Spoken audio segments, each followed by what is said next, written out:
All right. Well, without further ado, let's go ahead and play that bumper for the newest edition of No Ticket Required.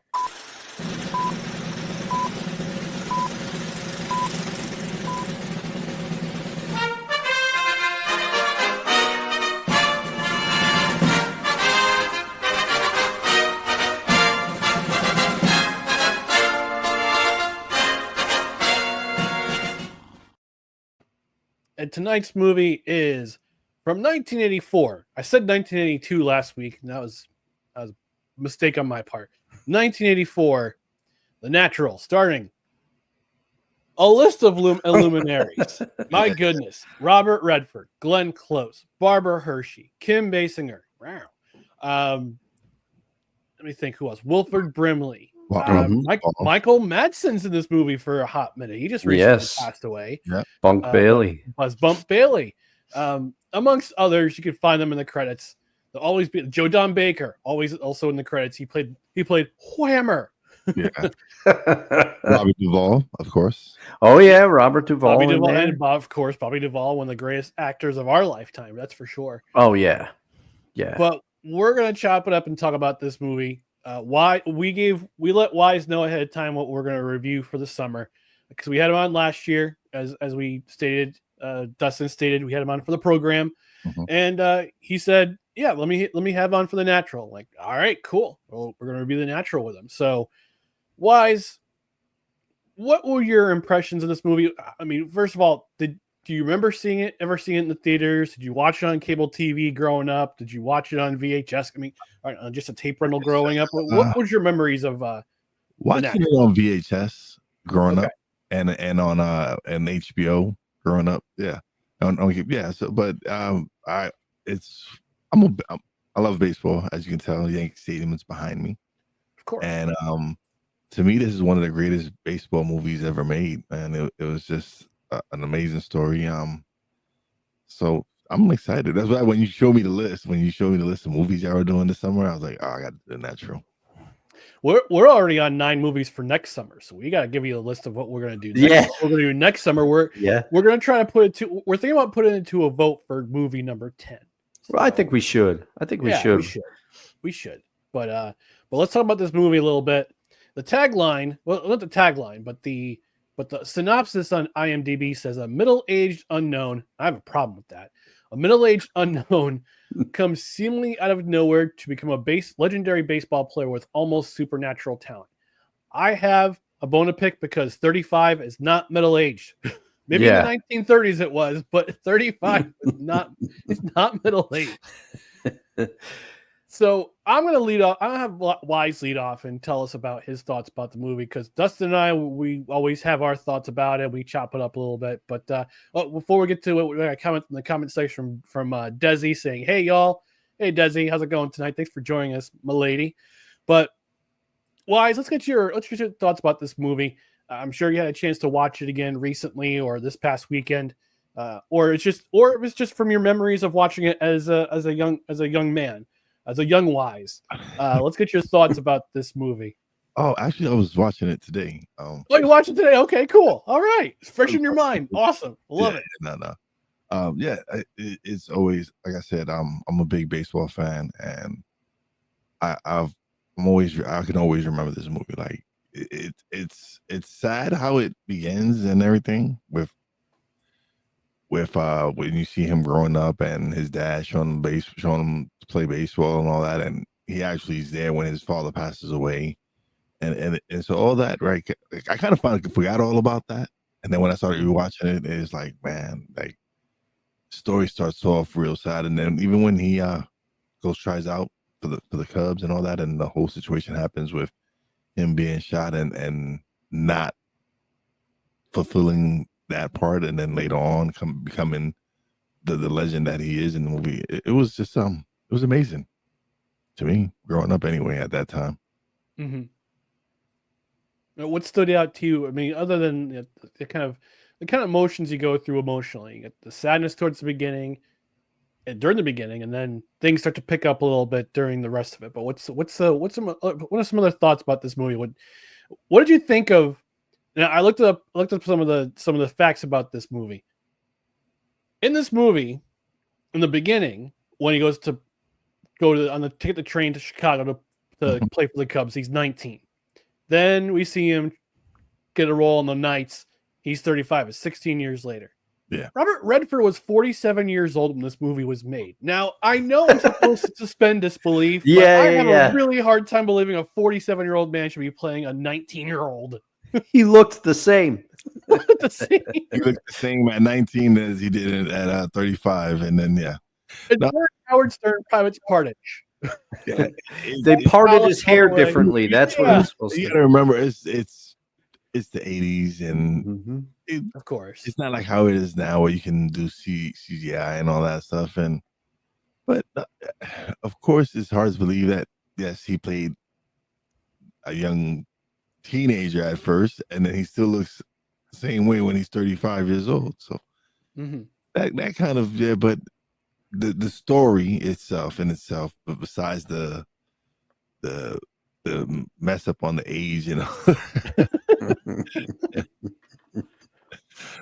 but it's funny because even after years after the movie played on in a comic strip. It played on a comic strip where a character in the comic strip claimed to be the like 3-time removed nephew of Roy of Hobbs. And oh wow. I don't know. I want to say it's Calvin and Hobbes, but I just can't remember what comic strip that used to make it fun. And like, you do know it's a fictional character, right? So. But it's funny to me, Wize, that you bring up comic book, because in this movie, and it even says it in the description that Ryan read at the beginning of the show. But to me, I have in my notes that Roy Hobbs, he comes off like a superhero, and even the soundtrack evokes superhero. Like I found like motifs of like it's apropos because the movie's out right now. I still want to go see it, but the Superman, I heard parallels between the theme that would play when Hobbs was making Wonder Boy and when he was doing various things throughout the movie, like hitting those towering blasts that shattered lights and things. Some of the music that would play was very superhero to me, Superman feeling. Did you get some of the same vibes when you were watching the movie? Yeah, when the lightning hit the tree, and you could just see the little ember where he actually picked the piece of wood he picked to build the bat he made, and it was the same. It was a part of the tree that when they highlighted it, it was like just smoking red. And so when he chopped up the tree, he used that part of it and made that amazing bat. It was just it just gave you that feeling like, oh man, this is a special guy. Yeah. Indeed. And yeah, Dustin mentioned the music in the movie. The score is incredible. The score is excellent. The score of the movie is excellent. And no, it doesn't have that nostalgic theme. Although, looking back in time, you're coming from, was it the 1920s? Not even the 1920s, like the late 1910s. Yep. When Roy Hobbs is a teenager. And then 16 years later, it's 1939. So it was the early 20s. So it was like the mid to early 20s. And then after the incident with Harriet Byrd, it goes all the way up to 1939, which is right before the war. So I would have to think that in an alternate universe, like Roy Hobbs continues his career with the Knights, but then the war starts, and you see him get enlisted because we know from baseball history, we know about several Major League Baseball players who went to fight in the U.S. Army or were in the Navy. Yep. Joe DiMaggio, Ted Williams. Those guys famously served in World War II. In what capacity, I'm not really sure. Maybe they were just a clerk or something. But I want to say Ted Williams was a pilot, but I don't know that for sure. I think it might have been a pilot. You might be right. Let's just take a look here. Yeah, I mean, I don't know, but it tripped me out to see the centennial patches on their uniforms, 1839 to 1939. I was like, oh man, 100 years. It just shows you how old baseball is. And another fact that I read, gentlemen, recently, Josh, why is his name escaping me? He's in Clueless. He never ages. I'm trying to remember. They brought him back for the Nintendo commercial. He's Ant-Man. Why am I? Paul Rudd? Yeah, Josh was his character in Clueless. That's why. Okay. Sorry, everybody. Paul Rudd is older than Wilfred Brimley was in Cocoon. But if you look at those two gentlemen side by side, it's crazy. Wilfred Brimley always looking like a wise older gentleman, even in this movie, and it turns out, hey, Paul Rudd now is currently older than Wilfred Brimley was in Cocoon. Nuts. So that blew my mind. How old was Wilfred Brimley when he did Cocoon? I'm gonna have to look that up. Cocoon movie. Well, what I'll do, because I can't remember when Cocoon came out. Okay, it came out a year after The Natural. So 1985. Yeah. So Wilfred when the movie was Brimley. being made, he was in his 50s.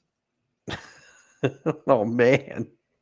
I would venture to guess that Wilfred Brimley looks older than 50 in this movie. Like he plays the part of a grizzled manager who should have bought a farm, and you believe it. You believe every second of it. So before Dustin and I really get into it, Wize, I do have one question. You talked about how good this movie is, how you remember it from when you were a young man. You watched it today. Is there anything that kind of sticks out that you're like, what's going on here? As much as I love Glenn Close, right? It was hard for me to believe that she was also 19 years old. Thank you. Yeah. Oh man. Oh, geez. How old was Glenn Close in during The Natural? Let's see. She was born in. Doesn't give her age. Hang on. Oh man. Come on, IMDb. Yeah, to be in her 30s. 1947. So she was in her late 30s. Okay, so made younger than Redford, but still older than 19. Old enough. Yeah. Oh man. Yeah, it's a suspension of disbelief. You can't get past it. You can't get past it because Redford was 47. Glenn Close was in her late 30s. I mean, Barbara Hershey was true to form, but I don't know. That's weird. But yeah, Dustin, I'm gonna get your thoughts on this movie. I know you've got a lot of thoughts. I've got some thoughts as well. But before we do that, actually, Desi has a really nice comment for Wize. He says, since he's our guest today, I just want to say that I love what Wize's podcast is all about: personal growth, mindset strategies, and self-development. Oh, thanks, Desi. Thank you, Desi. I appreciate that. Yeah. All right, Dustin. Let's dive in. Let's get some of your thoughts about The Natural. All right. I wish I could say that I had the same childhood memories for this movie that Wize does, but being that I was 1 year old when this movie came out, I don't remember it as much, other than I did see parts of it on TV at my grandma's house, which they used to have HBO. So I'm guessing that is where I saw it as well, on HBO as quite a young man. But I hadn't seen this movie in a long time. So to use a cliche phrase from our movie review series, it was almost like I was watching it with fresh eyes, even though I wasn't, because I forgot a lot of things. I actually forgot. I have in my notes, I forgot he gets shot, ! Because I did. I forgot what happened. But as you were starting to allude to, Ryan, the score is a highlight for this movie for me. So let me start off by saying that score is very good, and it was refreshing after last week hearing that blasted recorder theme in The Rookie. I was very very glad to hear an actual score. So I was thrilled about that. And I like the way the movie starts. Very understated. It's just Redford awaiting for a train, and you just get the names in white. And we've been over it, gentlemen. This movie's got a cast. And I thought, and I won't repeat it because I already went into the feelings that the score evoked for me, and I think that was intentional. You want to view Roy Hobbs as a superhero in this movie. He does some things in this movie that defy belief. And but you immediately root for Hobbs based on the way the movie starts. His father passes away. The movie moves very fast to set things up, and I kind of like the way they did it. They didn't do it with dialogue. It was just kind of a quick travel through his childhood there and a few key moments. And but also the Whammer is an a-hole, okay? That makes you root for, and also his man, the reporter played by Duvall, is kind of an a-hole. So that makes you root for Hobbs immediately in the beginning in the three strikes contest. I will say, Mm-hmm. Times change, but things never stay the same when it comes to journalists. They're all a-holes. But I will say, do either of you gentlemen know if the Whammer had to be based on Ruth? The way that he looked and everything, I was like, that's Babe Ruth right there. I think very loosely based. But Joe Don Baker definitely had that look to him. Yeah, for sure. And then let's see, Michael Madsen sighting. We talked about that. I did laugh out loud at the losing is a disease scene when they had the the must have been a sports psychologist in there trying to motivate the team, and he just kept saying it. And Hobbs gets so disgusted he just walks out. The part that surprised me, I had forgotten so much about this movie. I thought it was going to go in a little bit of a different direction because Bunk Bailey was number 7.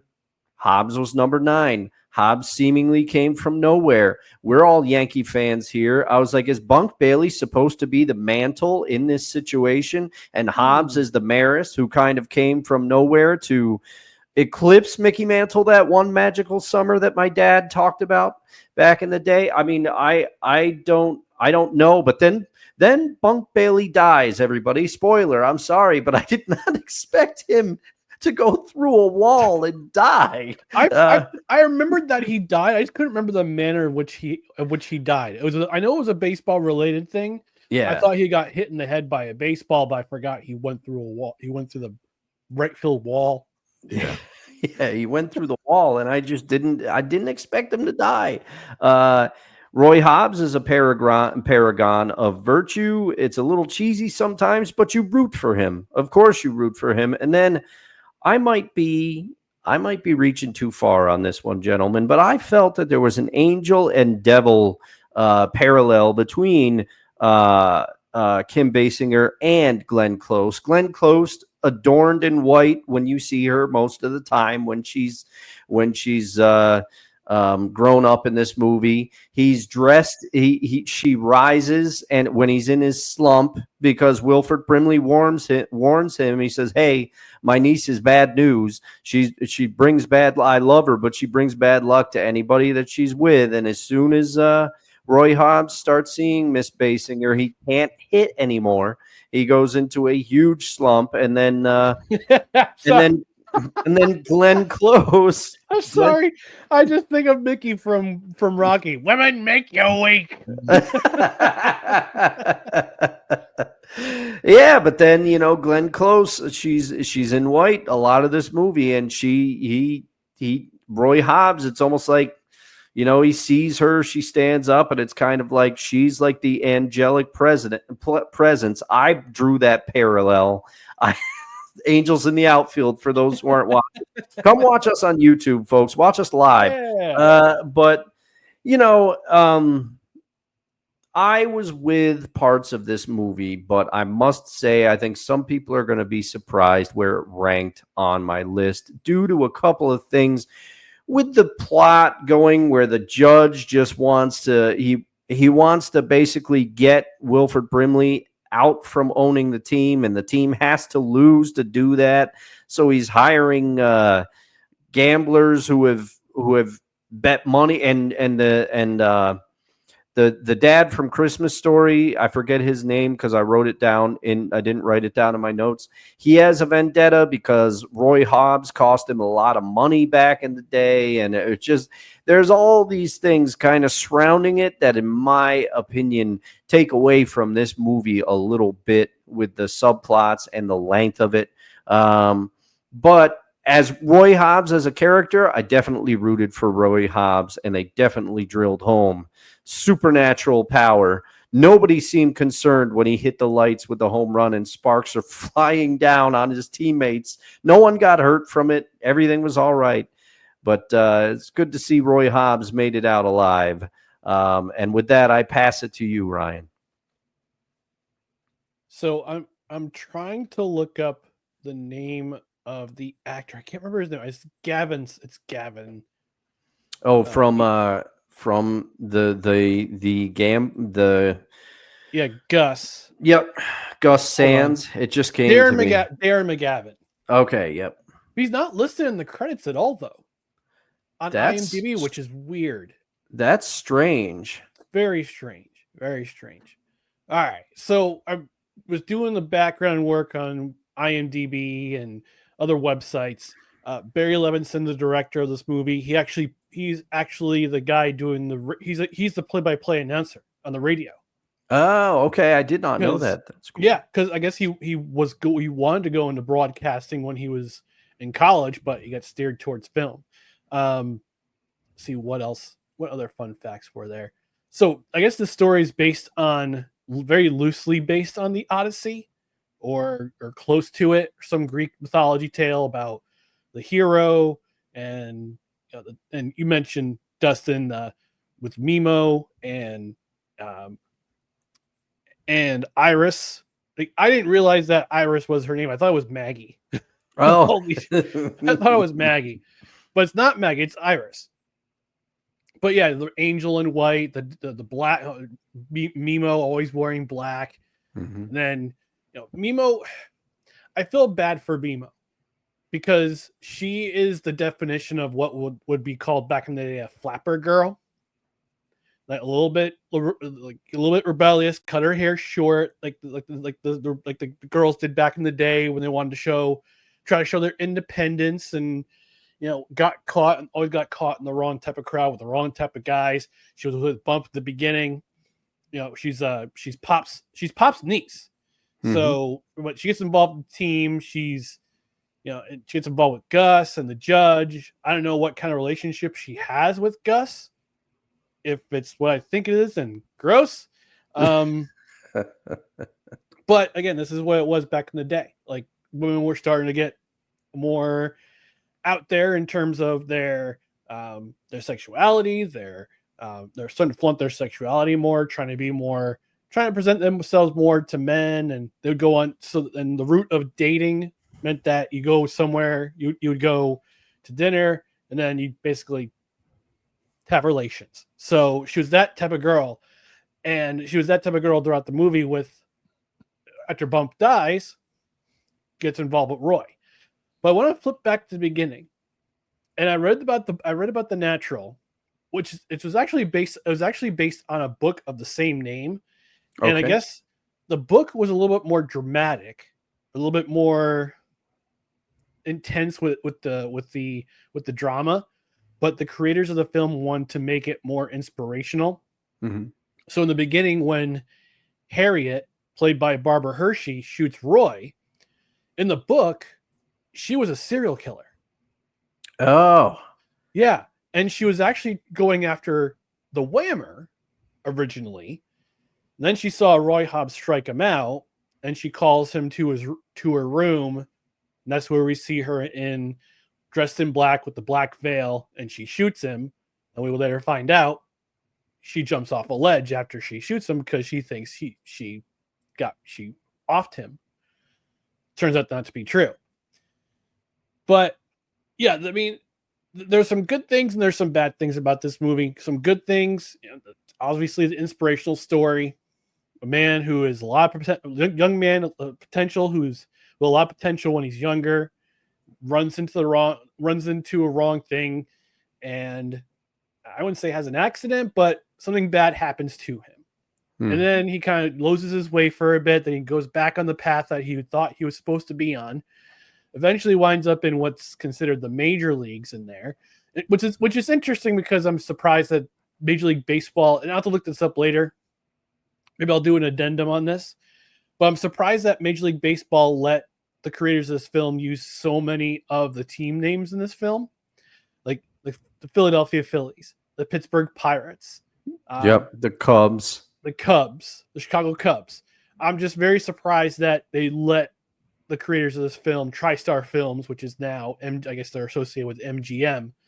I was very surprised they let them use so many names. But there were some parts in here that you think it was like the montage. It's a sporting. They gotta have a montage. It's not a training montage. It was an in-game montage of all the things that they did that was happening to the team while Roy was sitting on the bench, like the bump Bailey trying to make a play in front of a center fielder. When you know the center fielder is the captain of the outfield, let's get it straight. When he's calling for the ball, you let him get the ball. But Bump doing his thing, which leads to him getting benched, which leads to Roy getting his shot, even though he's just been sitting on the bench doing nothing, and Pop threatens to send him down. But he says, knock the cover off the ball. And you see a bolt of lightning happening. Another strange thing. The bolt of lightning always seems to pop up at a certain time during the film. And he literally knocks the cover off the ball, and they call the game because of rain. And that's when the Knights take the lead. They'd snap their long losing streak. And then towards the end, where and just another thing, I know I have to suspend disbelief. But I'm having trouble suspending disbelief in this film. How are you using the same bat from the time you made it when you were 10 years old all the way up to when you're 35 years old? You're using the same bat throughout the entire season when the average major leaguer probably goes through about 15, 20, maybe bats in a season.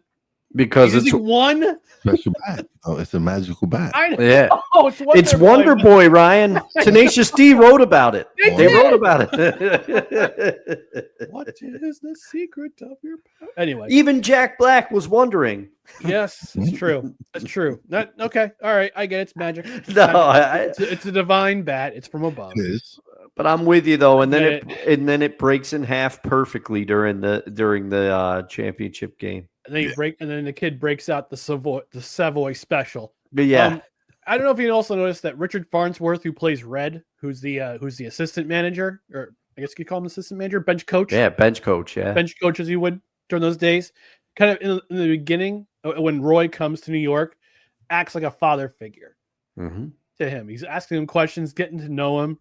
Like, I don't know, and they're sitting there eating pasta and in a New York restaurant. He's like, I don't know what this stuff is called. I can't pronounce this stuff, but it's really good. He says I can't spell it, but it eats pretty good, ain't it? Yeah. I love that. I did laugh at that. It's a great line. It's a great line.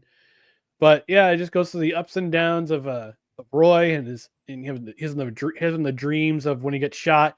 By the way, also the one other thing that kind of sticks out a little bit, when he's at the party and the Knights are this close to clinching the pennant, goes to that party hosted by Gus, and Gus poisons him. Go to the hospital. You come to find out the bullet that he was shot with has been sitting in his abdomen for 16 years. Yeah. And I'm like, Robert De Niro had a bullet taken out of his abdomen in Ronin. It's the same methodology in terms of medical use in that time. So you're telling me you couldn't take out the bullet in 1919? Roy Hobbs didn't need anybody or 1926 or whatever, or 1923, excuse me. So I don't know. Maybe again, I gotta suspend this again. It's Hollywood. It's Hollywood. I know it's Hollywood. I'm trying to suspend it. I know. It's what's funny is that it's at the beginning when we started this series. I said, I told Dustin, I was bragging. I'm like, yeah, I'm having a tough. I have a better time suspending disbelief than you do. Well, Yeah, because I was shredding draft day. Yeah, we're shredding draft day, and then we're two movies away from wrapping up the series, and I'm going, I can't believe this happened. Honestly, I've never seen Draft Day, right? But I've seen so many TikToks with clips from that movie. You might as well have watched the whole movie on TikTok. Oh man. I will be, tell him I will be in his face within the hour. That's still the most ridiculous. You can't fly from New York to Cleveland in 1 hour. I want all my picks back. Yeah. Frank Langella, who played Skeletor in Masters of the Universe. That's right. Nice. But yeah, and at the end of the movie, you see Roy Hobbs come back, and he gets the one last swing that winds up in the lights, and the Knights win the pennant, and we don't know what happens to them in the World Series after that. Yeah. But he goes back to his farm in whereversville he grew up in, and he goes with his boy we find out towards the end of the movie that he has this child with Iris who was illegitimate at the time, but we find out it's his, which is sort of strange because we don't know that Iris and Roy got together before he left for Chicago. Yeah. Maybe it's implied, or I just missed it. Well, listen, she's sneaking out her room. This is true. Glenn Close at 19. To go meet Roy and wherever that where was it, the farm, whatever field it was. Yeah, she got some that night. I've heard things. I didn't grow up on a farm, but I've heard you can sneak into the barn. Farmer's daughter in the barn on the haystack. Listen. He's throwing rocks at the window. She opens like, Roy. Like she was like, oh yeah. He knew he was getting something. Well, and he also, because you just brought me back to that scene, Wise. He's like, Can I see you? And she's like, right now? And he's like, yeah. So, like right now. You sure can, Roy. All right, we're gonna wrap up this review. And Dustin, what is this rank in your movie rankings thus far? Oh man, this is where it's tough. Okay, here we go. Number 1, Seabiscuit. Nothing's knocking that off so far, and it's gonna be tough. Number 2, I forgot what I put at my number 2. I think it was Invictus. I put at my number 2. Number 3, just barely edging out, Mystery Alaska, because nostalgia is a powerful thing. Blue Chips, number 4, Mystery Alaska. Number 5, I believe, was Varsity Blues. I will put The Natural at number 6. Oh, okay. And then I am putting Draft Day at number 7, and then I'm putting No Holds Barred at number 8. But what movie did I miss, Ryan? I feel like I missed one. Let's see. We've got Draft Day, Seabiscuit, Mystery Alaska, Blue Chips, No Holds Barred, Invictus, Varsity Blues, The Rookie. You're missing The Rookie. Oh, The Rookie.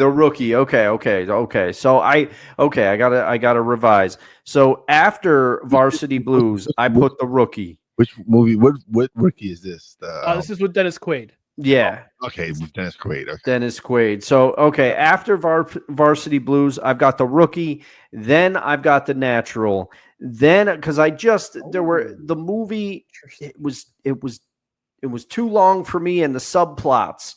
But I did buy parts of it. I did enjoy parts of it. So I'm putting it above Draft Day, and any movie forever will go above No Holds Barred. No Holds Barred is finishing last. Go on, Ryan. Do the sign. Sign. I'm not going to do it until I reveal mine. Okay. Oh, one more thing I do have to imply. That scene where Iris and Roy are walking in Chicago, and they're just walking and talking, and Roy's catching her up on life. Yeah. The music was too loud. The score was too loud. I couldn't hear a damn thing that Roy was saying. That's Maybe that was supposed to happen, but I- maybe I have to read the book. That's a whole thing in movies overall. As a former sound guy person, the mix in movies, people can't figure it out. I'm looking at you, Christopher Nolan. Jeez. My goodness.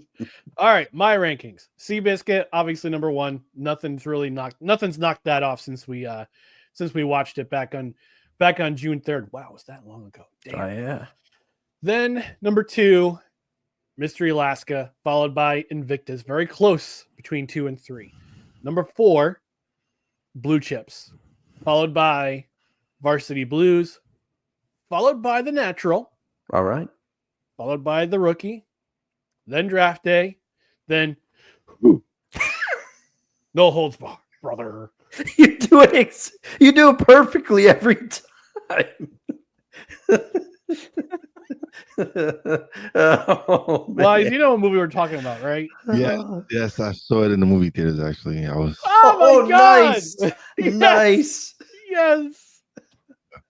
I hope you had pleasant memories of No Holds Barred because you were. And I was out. Yeah, I was a bit. I still am a big wrestling fan. So yeah, it was at the time where Hulkamania was running wild. I was saying, I was eating my vitamins, saying my prayers. That movie was made for you at that time. Injecting steroids. It was. Oh, did I say something? Okay. But as I got older. and I started watching it, and wiser, and why, oh. and why, I began to realize, like, damn, this movie really sucked.